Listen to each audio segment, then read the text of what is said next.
Hi ನಮಸ್ತೆ, ನಾನು ಸುಪ್ರಿಯಾ. ಇವತ್ತು ಸುವರ್ಣಗೆಡ್ಡೆ ಮತ್ತು ಕಡಲೆಕಾಳು ಹಾಕಿ ಪಲ್ಯ ಮಾಡಿದ್ದೀನಿ. ತುಂಬ ಚೆನ್ನಾಗಿರುತ್ತೆ. ಇದನ್ನ ಸುವರ್ಣಗೆಡ್ಡೆ ಮತ್ತು ಕಡಲೆ ಸುಕ್ಕ ಅಂತಲೂ ಕರೀತಾರೆ ಮಂಗಳೂರು ಕಡೆಯವರು. ಇದು ಜಾಸ್ತಿ ಸ್ಪೈಸಿ ಇರೋದಿಲ್ಲ, ಮಸಾಲೆ ಕೂಡ ಇರೋಲ್ಲ, ತುಂಬ ಚೆನ್ನಾಗಿರುತ್ತೆ.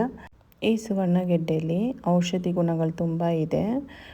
ಇದು ಕೊಲೆಸ್ಟ್ರಾಲಿಗೆ ತುಂಬ ಒಳ್ಳೆಯದು, ಹಾಗೆ ಪ್ರೋಟೀನ್ ಕೂಡ ಇದರಲ್ಲಿ ತುಂಬ ಇರುತ್ತೆ. ಈ ಸುವರ್ಣಗೆಡ್ಡೆನ ಮೊದಲು ಚೆನ್ನಾಗಿ ತೊಳ್ಕೊಂಡು ಆಮೇಲೆ ಮೇಲ್ಗಡೆ ಭಾಗ ಸಿಪ್ಪೆನ ತೆಗೆದ್ಬಿಟ್ಟು ಈ ಥರ ಸಣ್ಣ ಸಣ್ಣದಾಗಿ ಕಟ್ ಮಾಡ್ಕೊಳ್ಬೇಕಾಗತ್ತೆ.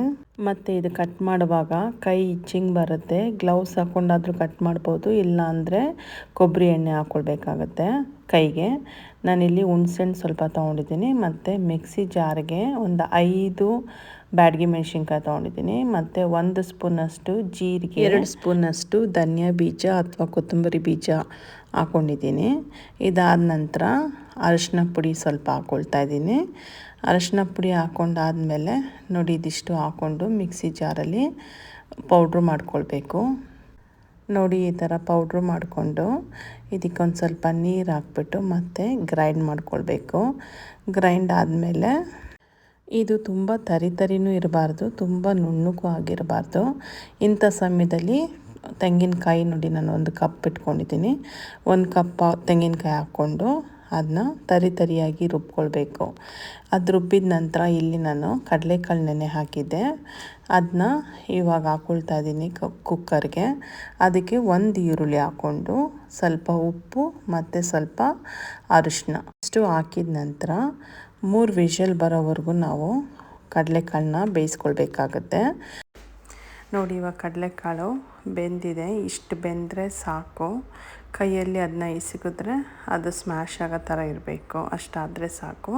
ನಾನಿವಾಗ ಕಡಲೆಕಾಳನ್ನ ಬರೀ ಕಡಲೆಕಾಳು ಮಾತ್ರ ಹಾಕ್ಕೊಳ್ತಾ ಇದ್ದೀನಿ. ನೋಡಿ ಇವಾಗ ನೀರು ಮಾತ್ರ ಇದೆ, ಬೇಯಿಸ್ಕೊಂಡಿದ್ದು ನೀರು, ಕಡಲೆಕಾಳು ಬೇಯಿಸ್ಕೊಂಡಿದ್ದು ನೀರು. ಆ ನೀರಿಗೇ ಸ್ವಲ್ಪ ಹುಣಸೆ ಹಣ್ಣು ನೆನೆಸಿಟ್ಕೊಂಡಿದ್ವಲ್ಲ, ಆ ಹುಣಸೆ ಹಣ್ಣಿನ ನೀರು ಮಾತ್ರ ಹಾಕ್ಕೊಳ್ಬೇಕು. ಈ ಸುವರ್ಣಗೆಡ್ಡೆ ಬೇಯಿಸ್ಕೊಳ್ಳುವಾಗ ಹುಣಸೆಹಣ್ಣು ಹುಳಿ ಹಾಕ್ಕೊಳ್ಳೇಬೇಕಾಗತ್ತೆ. ಯಾಕಂದರೆ ಹುಳಿ ಇಲ್ಲದೆ ಸುವರ್ಣಗೆಡ್ಡೆ ಪಲ್ಯ ಮಾಡಿದ್ರೆ ನಾವು ತಿನ್ನುವಾಗ ನಾಲ್ಗೆಲಿ ಕಡಿತ ಶುರು ಆಗುತ್ತೆ, ಹಾಗಾಗಿ ನಾವು ಹುಳಿ ಹಾಕ್ಕೊಳ್ಳೇಬೇಕು. ಇವಾಗ ನಾನು ಸುವರ್ಣಗೆಡ್ಡೆನ ಸಣ್ಣ ಸಣ್ಣದಾಗಿ ಕಟ್ ಮಾಡಿ ಇಟ್ಕೊಂಡಿದ್ನಲ್ಲ ಅದನ್ನ ಹಾಕ್ಕೊಳ್ತಾ ಇದ್ದೀನಿ. ಇದೆಲ್ಲ ಹಾಕ್ಕೊಂಡಿದ ನಂತರ 1 ವಿಷಲ್ ಬರೋವರೆಗೂ ನಾವು ಇದನ್ನ ಬೇಯಿಸ್ಕೊಳ್ಬೇಕಾಗತ್ತೆ.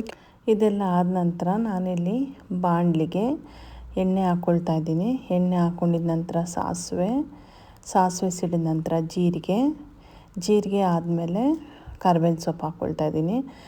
ಕರ್ಬೇವಿನ ಸೊಪ್ಪು ಫ್ರೈ ಆದ ನಂತರ ನಾನಿಲ್ಲಿ ಬೆಳ್ಳುಳ್ಳಿನ 1 ಗೆಡ್ಡೆ ಬೆಳ್ಳುಳ್ಳಿ ತಗೊಂಡು ಕಟ್ ಮಾಡ್ಕೊಂಡು ಹಾಕ್ಕೊಳ್ತಾ ಇದ್ದೀನಿ.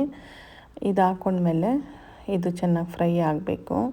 ಇದು ಫ್ರೈ ಆದ ನಂತರ ನಾನಿಲ್ಲಿ 2 ಈರುಳ್ಳಿ ತೊಗೊಂಡಿದ್ದೀನಿ, ಉದ್ದುದ್ದು ಕಟ್ ಮಾಡಿಕೊಂಡು ಅದನ್ನ ಹಾಕ್ಕೊಳ್ತಾ ಇದ್ದೀನಿ. ಈರುಳ್ಳಿ ಹಾಕ್ಕೊಂಡು ಚೆನ್ನಾಗಿ ಫ್ರೈ ಆದಮೇಲೆ ನಾವೇನು ರುಬ್ಬಿಟ್ಕೊಂಡಿದ್ವಲ್ಲ ಅದನ್ನ ಇವಾಗ ಹಾಕ್ಕೊಳ್ತಾ ಇದ್ದೀನಿ. ಮಸಾಲೆ ಎಲ್ಲ ಮಸಾಲೆಗಳನ್ನ ಹಾಕ್ಕೊಂಡ್ಮೇಲೆ ಚೆನ್ನಾಗಿದ್ದು ಫ್ರೈ ಆಗಬೇಕು. ಇದು ಇವಾಗ ಚಟ್ನಿ ಥರ ಇದೆ, ಅದು ಈ ಮಸಾಲೆ ಉದ್ದುದ್ರಾಗಿ ಆಗಬೇಕು, ಅಲ್ಲಿವರೆಗೂ ಫ್ರೈ ಆಗಬೇಕು. ಪುಡಿ ಥರ ಆಗಬೇಕು ಮಸಾಲೆ, ಅಲ್ಲಿವರೆಗೂ ಚೆನ್ನಾಗಿ ಫ್ರೈ ಮಾಡ್ಕೊಳ್ಬೇಕು. ಇವಾಗ ಸ್ವಲ್ಪ ರುಚಿಗೆ ಅನುಸಾರವಾಗಿ ಉಪ್ಪು ಹಾಕ್ಕೊಳ್ಬೇಕು. ಇದು ಮಸಾಲೆಗೆ ಮಾತ್ರ, ಯಾಕಂದರೆ ನಾವು ಆಲ್ರೆಡಿ ಕಾಳಿಗೂ ಹಾಕ್ಕೊಂಡಿದ್ದೀವಿ ಮತ್ತು ಸುವರ್ಣಗೆಡ್ಡೆ ಬೇಯಿಸ್ಕೊಳ್ಳುವಾಗಲೂ ಉಪ್ಪು ಹಾಕಿದ್ದೀವಿ, ಆದ್ದರಿಂದ ಸ್ವಲ್ಪ ಉಪ್ಪು ಹಾಕ್ಕೊಳ್ಬೇಕು ಮಸಾಲೆಗೆ. ಈ ಕಾಯಿ ಹಾಕಿರೋ ಮಸಾಲೆನ ನಾವೆಷ್ಟು ಹುರ್ಕೊಳ್ತೀವೋ ಅಷ್ಟು ಟೇಸ್ಟ್ ಜಾಸ್ತಿ. ಮತ್ತು ಇವಾಗ ಬೇಸಿಗೆಗಾಲ ಇರೋದ್ರಿಂದ ಕಾಯಿ ಹಾಕಿರೋ ಮಸಾಲೆನ ಚೆನ್ನಾಗಿ ಹುರ್ಕೊಂಡ್ರೆ ಕೆಡೋದು ಇಲ್ಲ. ನಾವಿಲ್ಲಿ ಸುವರ್ಣಗೆಡ್ಡೆನ ಬೇಯಿಸಿಟ್ಕೊಂಡಿದ್ವಲ್ಲ, ಇವಾಗ ಅದನ್ನ ಸೇರಿಸ್ಕೊಳ್ಬೇಕಾಗುತ್ತೆ. ಇದೆಲ್ಲನೂ ಮಸಾಲೆ ಜೊತೆಗೆ ಚೆನ್ನಾಗಿ ಹೊಂದ್ಕೊಳ್ಳೋ ಥರ ಮಿಕ್ಸ್ ಮಾಡ್ಕೊಳ್ಬೇಕು. ಇದು ಮಿಕ್ಸ್ ಮಾಡ್ಕೊಂಡಿದ ನಂತರ ನೆಕ್ಸ್ಟ್ ನಾವಿವಾಗ ಕಡಲೆಕಾಳು ಬೇಯಿಸಿಟ್ಕೊಂಡಿದ್ವಲ್ಲ ಅದನ್ನು ಇವಾಗಲೇ ಸೇರಿಸ್ಕೊಳ್ಬೇಕಾಗತ್ತೆ. ಇದೆಲ್ಲ ಸೇರಿಸ್ಕೊಂಡಿದ ನಂತರ ಕಡಲೆಕಾಳು ಸುವರ್ಣಗೆಡ್ಡೆ ಎಲ್ಲನೂ ಈ ಮಸಾಲೆ ಜೊತೆಗೆ ಮಿಕ್ಸ್ ಮಾಡ್ಕೊಳ್ಬೇಕಾಗತ್ತೆ.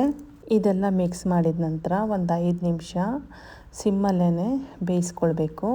ಬೇಯಿಸ್ಕೊಂಡಿದ ನಂತರ ಕೊತ್ತಂಬರಿ ಸೊಪ್ಪು ಉದುರಿಸಿದ್ರೆ ರುಚಿಯಾದ ಸುವರ್ಣಗೆಡ್ಡೆ ಮತ್ತು ಕಡಲೆಕಾಳು ಪಲ್ಯ ಅಥವಾ ಸುವರ್ಣಗೆಡ್ಡೆ ಮತ್ತು ಕಡಲೆ ಸುಕ್ಕ ರೆಡಿ ಆಗುತ್ತೆ.